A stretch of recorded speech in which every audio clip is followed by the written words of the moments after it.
Hey, what's up? Arky here again.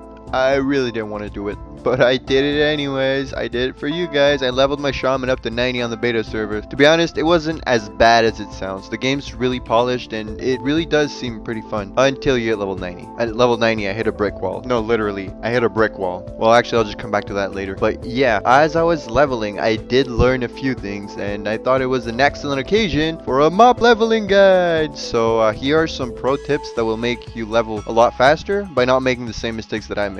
Well, first, before the X-Pack actually goes live, well, you can definitely prepare a few things, like clean up your bags. You're going to need a ridiculous amount of space. You can also get all the glyphs. It's always handy to have them when you need them. You can also get mods that will quickly help you vendor great items like Cellomatic and Loot Filter. You can also create a low-level alt, and as you're leveling, you can mail all your random loot to him instead of vendoring it. You can then take the time to sort it and auction it once you're at level 90. Your alt doesn't really have a mailbox size limit, so you can really mail everything to him. Now for the actual leveling part, well, first, if you're an engineer, make sure you have rocket boots and parachute cloak. I promise you they will save you so many times, and try to keep both your belt and your cloak all the way up to level 90. These two enchants are worth way more than any other loot you'll find. If you're on a PvP server, until level 88, don't even worry about gear upgrades. Resilience and PvP power on Cataclysmic gear is way more important than any other stat. A level 86 tune in full Cataclysmic PvP gear can easily take on level 89 or even 90 without PvP armor. But once you're at level 88, start looking for gear upgrades. Mobs get a lot stronger and you need full item level 400 plus for level 89 content. If you're planning on using a cunning trinket, well, don't do it, because when it procs, it also pulls additional nearby mobs. It's not a problem at first, but fighting multiple mobs at level 89 is actually really hard, so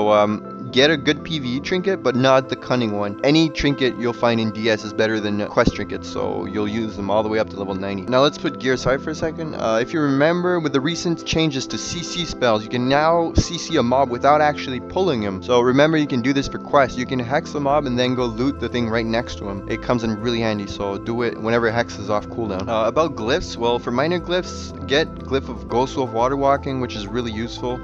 You'll actually use it, trust me.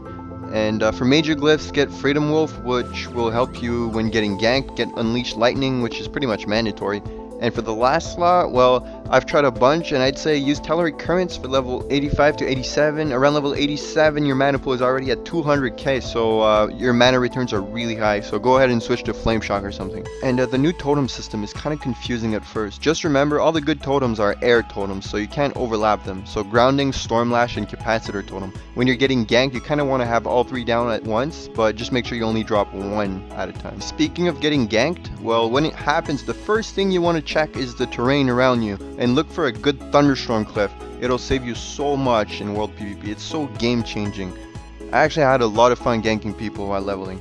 But remember, you don't always have to kill your fellow hordes. You can actually make friends with them and complete your quest faster. If you have that good old reflex of dropping your totem set every time you pull a mob, well, forget about it. Totems are dropped one at a time now. The only totem worth spamming brainlessly every time it comes off cooldown is Healing Stream Totem from level 85 to 89. So replace whatever totem set keybind you have with Healing Stream Totem. Once you're at level 88, like I said, look for gear upgrades and remember to look for a lot of Spirit because your hit rating will drop.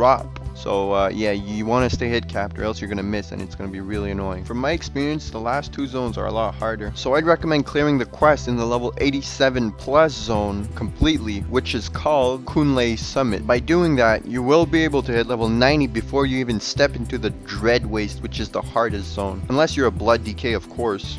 About your spec, well, this is the spec I used, and let me explain the general idea behind it. Well, Nature's Guardian for the first talent. While leveling, you're only really going to die when you're not paying attention, so you want something that'll automatically activate when needed. So that's why I picked Nature's Guardian, because you're not really going to need Astral Shift. Second tier, I got Earth Grab. It's actually the best one, just take it. Third tier, same thing, just get it. Fourth tier, you can pretty much pick whichever you want, but to be honest, the 5% haste from Astral Swiftness is actually really nice. That's why I picked it. Fourth tier, do not underestimate Conductivity. It's actually the best one for leveling. It has the highest uptime and the highest healing output. You just drop it, it's always up, and it does so much healing. It's actually really good. Get it? That's like the most mandatory talent out of all the talent. You can also use conductivity for AoE pulling, and the AoE loot system really makes it smooth. So it works out pretty well until level 89. At level 89, mobs get a lot stronger and you really have to single target. But the talent is still really good, even for single target. And chain lightning just gets really expensive at level 89 and 90. Even on 3 targets, you don't have enough mana returns. You'll eventually go just by spamming it before the mobs even die. And then I hit level 90. Well, when I hit level 90, I was kind of lost at first. It took me like over an hour to figure out everything. So yeah, the game is still like being tuned for level 90. Nothing is really like polished at the moment. But I can tell you that some stuff about Shamans are pretty OP. Like Purge is really cheap and really OP with the glyph. Don't tell Blizzard, it's actually really OP. CL is really expensive, super nerfed. You can barely ever use it. You might want to replace that keybind actually. And the stab budget on gear is super high. You can get like 50% mastery and 20% haste all together. It's actually ridiculous. Like nothing we've ever seen. But yeah, stay tuned. Next video is going to be about the possible level 90 specs. I'll be showing some new spells, some big numbers, some big crits. So thanks a lot for watching. Don't forget to hit the subscribe button for more, and peace out.